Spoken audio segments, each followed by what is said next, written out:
In lesson 4, we're going to talk about meeting those individual student needs. Now listen, there may be some students in your classroom that you're trying to figure out what in the world, what is making them tick, right? Because it's just all over the place. Being able to have data to support what's happening with the child or the student is important. So this is when a behavior improvement plan really comes into play. Now, you may have a child, there's a lot of students now that have a Section 504s, and this could be because of ADHD and their inability to focus, and they have a lot of energy, what we call it nowadays, and they're disruptive, right? So putting a BIP or behavior improvement plan in place is key. How do we do that? Well, we first have to take some data, and that's critical.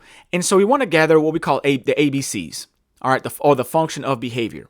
So this is there's some steps that you have to put in place in order to do an FBA, a official FBA, a functional behavior assessment. But if you just want to take some information yourself, this is what I would do. Just create a 4-column chart.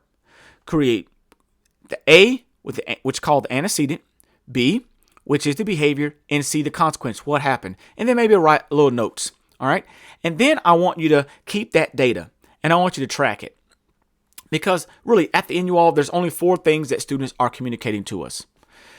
They're communicating that they want to escape what they're doing. They want your attention or want peers' attention.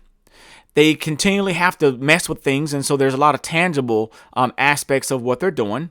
Or their sensory. They're the sensory. Some students, again, that may be on the spectrum or not even on the spectrum, but they're sensory issues, right? And so they need they put things in their mouth.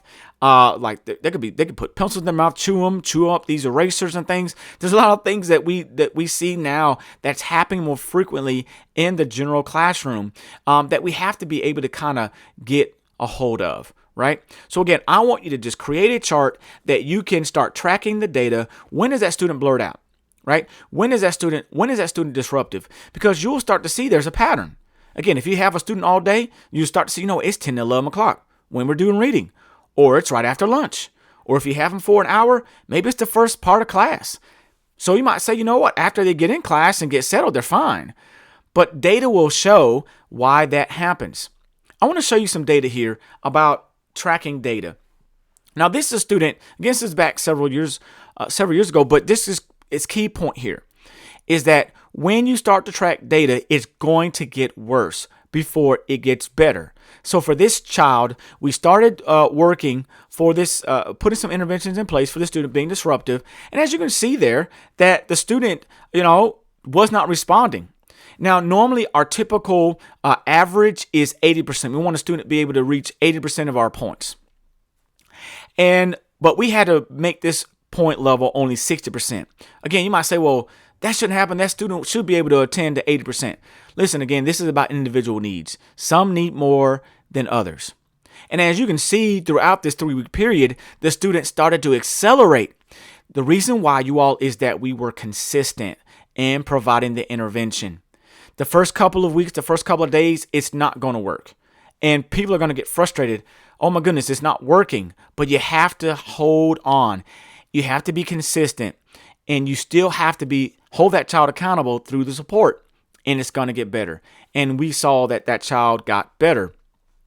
Look at a month to month. Over a 3-month period, we also began to see more success. So you can see that child over the course of several weeks got better. Well, you might say, well, look at November the 5th. Let me make this a little bit tired. You might say, well, now November the 5th, they went down. But guess what, you all? We knew exactly why that child went down. And that was because of some different changes at home. But when you start tracking data and start seeing improvement, it makes you feel good, right?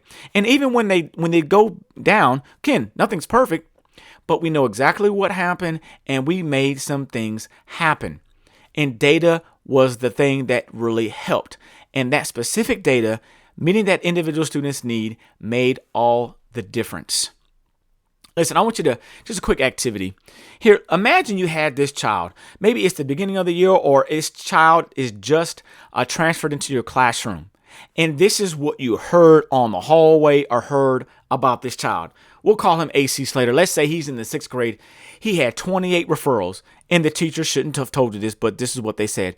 Constant disruption, horseplay in the classroom, will not follow any directions at all. Now, this child has been spoke to on multiple occasions and will not comply. If you had this student and you heard this information, what would be your first thought about this kid? A lot of us sometimes, and I call this the trash can kid, because this is the thing that we don't want to hear, right? We don't want to hear this information, you all, about this kid. And listen, you all, there's things about this child that we may hear that we might say, this kid is disconnected, this kid is disrespectful, I don't want him in my classroom, he's a lost cause. Listen, these are the things that people inherently have when they look at a child that has a discipline rap sheet like this. But really, if you know somebody that may think that this kid is disrespectful, this kid is a lost cause, he ain't coming to my classroom, listen, y'all, we